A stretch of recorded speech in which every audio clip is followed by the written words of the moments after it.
I've been having a lot of conversations lately with leaders who are struggling to some degree with fostering accountability with their teams. And I want to talk about a subtle shift, but a really impactful shift that we can make that they're finding is helping them that also might help you. First is think less about holding people accountable and more about building and fostering accountable teams and accountable people.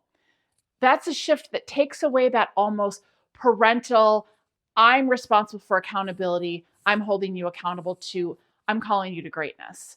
And in doing so, when you're having growth feedback conversations, one of the things that I hear people say in trying to be supportive are things like, well, how can we fix this? Or how can we get you to the next level?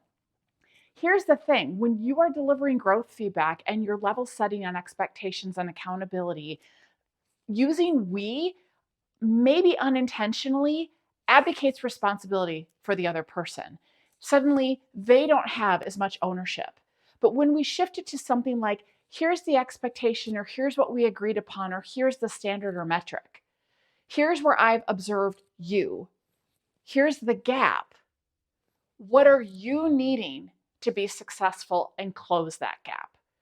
Notice that shift. When I say, what do we need to do?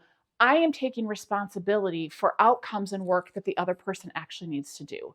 But when I'm clear about what done looks like and what we need, where the person is, and help them see the gap, then invite them into reflection. What do you need to close the gap? What support are you needing to be successful here? It puts the ownership back on them and it starts fostering greater accountability. I would love to hear what opens up for you as you put this one into practice. And remember, never ever let anyone dull your sparkle.